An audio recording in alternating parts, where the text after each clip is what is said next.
Hey guys, welcome to my channel. So gagawa tayo ng reaction video regarding sa Paris Olympics na ongoing ngayon, no? Ongoing pa. So, one word, boycott, no? Please, wag niyo suportahan 'yan yung Olympics na 'yan, no? Yun na yung summary nun, no? Boycott na lang natin. Bakit? Kasi they went woke. Super woke na talaga. And every day na may nababalitaan tayo, lalo tayong napapangiwi, napapakringe, no? Napapailing. No? Parang everyday may bago dyan. It's not for good, but for the worse. No? Every day. So, nagsimula yan sa opening ceremony nila. Ayan, nakita nyo, yung table na yan na sabi ng mga Christians, na-offend daw ang mga Christians dahil minamak nila yung Last Supper. Okay? Palusot naman nung mga promotor nito, hindi daw yan Last Supper, keso ganyan sa God of Wine and Party, which hindi naman sineselebrate during Olympics, pero nagpapalusot lang sila. Okay, so tapos yung apology nila nung Olympic Committee, yung apology is not actually an apology, parang papalusot pa lang din, no? Sabi, sorry dun sa mga na-offend, kung na-offend kayo pero hindi yun ang it's not talaga, hindi yun yung intention nyo. The moment na kinonceptualize ng director, yung director is, sabi nila is hindi ko pwede sabihin yung lahi, baka ma-restrict tayo. Alam nyo naman, nagsisimula na silang mag-censor ng yung mga nagsasalita against this event, no? Diyan sa Paris na 'yan. 'Di ba? Yung the moment na kinonceptualize nila 'yan, alam na nila 'yan.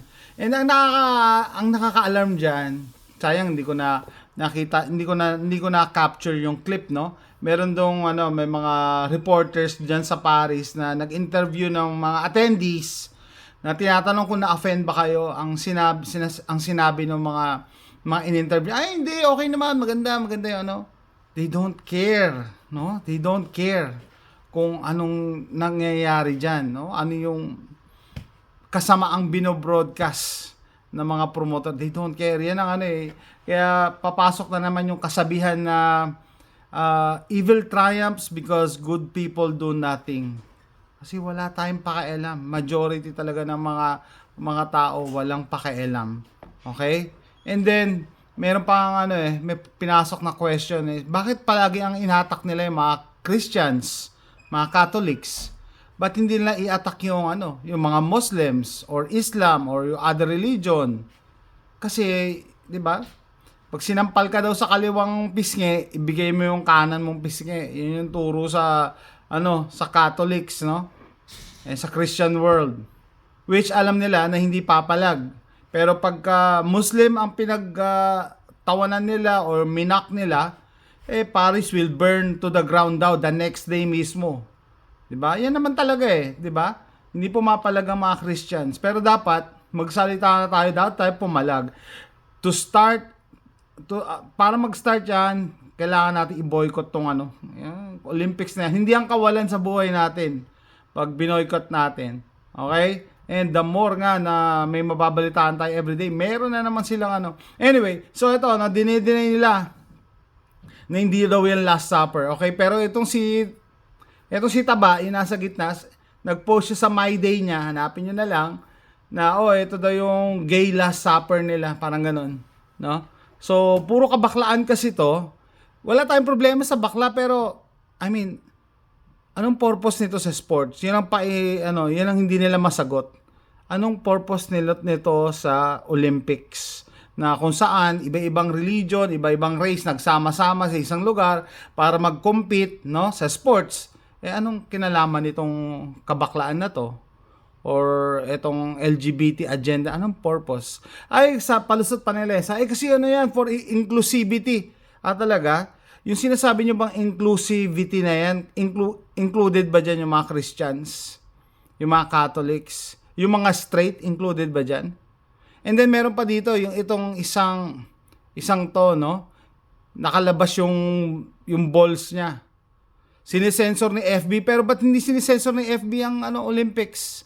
Pero pag ikaw ni-repost mo yung picture nitong etong opening ceremony na hindi ko alam kung anong tawag nila, na nakalabas yung ball, ikaw ang i-restrict ni FB. Hindi naman ikaw nag-direct niyan, hindi naman ikaw part niyan, di ba? Sila gumawa niyan eh. So ibig sabihin, there is something wrong. Di ba? Bakit sinesensor ni FB pag ni-reshare mo yan? Di ba? So, yan, one word, boycott. Bakit? Hindi ang kawalan para sa atin. And, di ba sabi ko nga, no? Walang kinalaman sa sports to. Anong nangyari sa sports? Truly, hindi to about sports, kundi about the agenda, yung LGBT agenda nila. Kasama na dyan yung NWO agenda, Depop agenda. Depop kasi, pinopromote na nila yung babae-babae, lalaki-lalaki. So, hindi na mag-aanak. Di ba? Yan lang yan. Simple. And sabi ko nga, the more na may malaman tayo na bago, lalo tayong napapailing. Ano to? Yung mga babae, yung mga biological women na nakipaglaban sa mga trans na women, sabihin, lalaki na nagpanggap na babae, pinayagan ng Olympics, bugbog ang mga inabot ng mga kababaihan. So, asan yung dyan? Asan yung equality?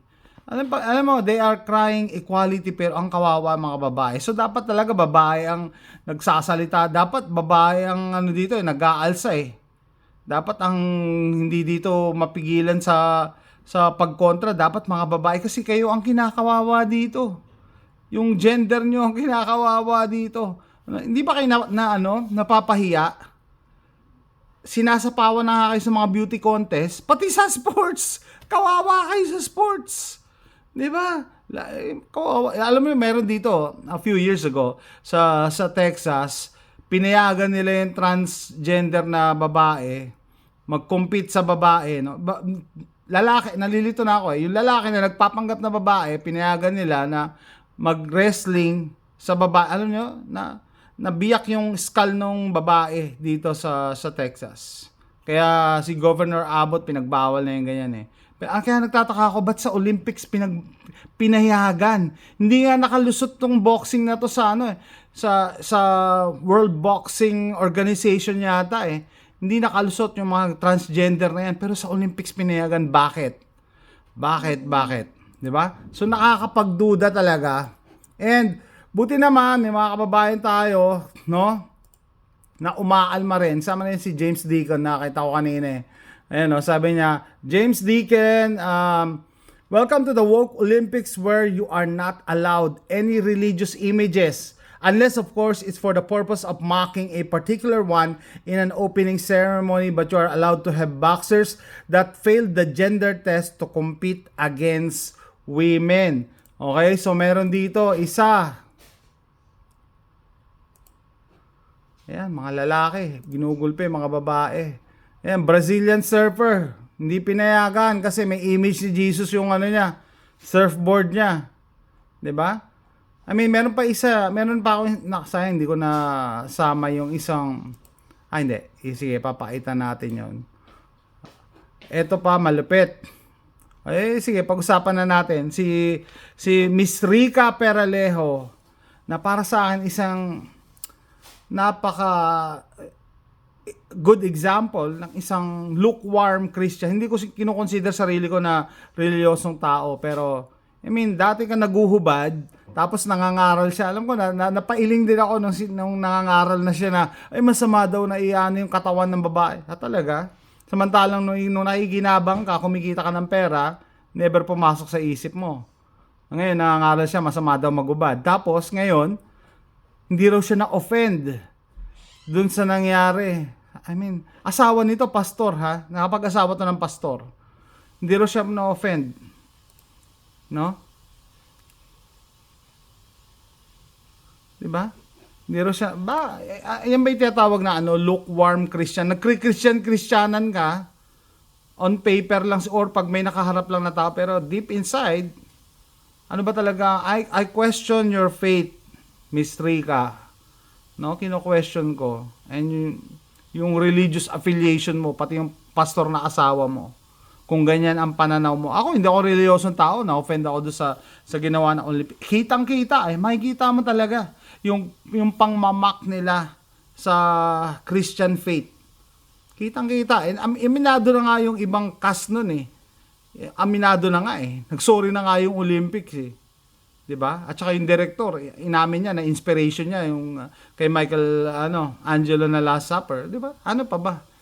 No? Tapos sasabihin mo, asawa ka ng pastor, tapos sasabihin mo wala kang nakikitang mali, parang ganon. Ha? So kailan kailan mo pa makikita may maling ginagawa ang Olympics? 'Di ba? Yung ibang balikan ko yung post ko. Yung ibang religion nga Muslim na athlete, may nakita siyang mali. No, ito dapat i-share 'yon. Okay? Dapat i-share 'yon. Ito na ang Paris Olympics. Dapat yan na. Hindi ba kayo nagtataka nung opening ceremony, baliktad yung flag ng Olympics? Is it intentional or I don't know. Or is another sign? In distress talaga, may something going on sa Olympics diyan, no? Pakita ko lang yung isang to. Yan. Ito, Islam Makhachev isn't happy with the opening ceremony of the Paris Olympic. The ceremony of the Olympic is a mockery and dark stain to the Olympic movement. We should bring him back to Russia to fix everything. Ito, Muslim na UFC fighter. Nakita niya yung mali. Nakita niya. No? And alam ko may iba ring mga religion na may nakikitang mali dito kahit hindi sila Katoliko or Christian. Tapos ikaw, born again Christian, asawa mo pastor, wala na nakikitang mali. I don't know, hindi ko alam kung ano tawag sa mga taong katulad mo. Hindi lang ikaw in particular, pero iba nating mga kababayan.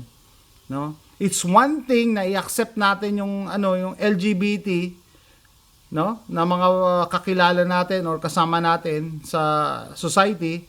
It's another na isaksak nila sa lalamunan mo yan para tanggapin mo sa ayaw at sa gusto mo. Iba yun, magkaiba yun, no? And it's sad, kita nyo, kahit ibang religion nakikita yung mali, 'di ba? So ano na future natin? 'Di ba? Yung woke, huwag kayong magpakakampante kasi nandiyan na rin sila sa Pilipinas.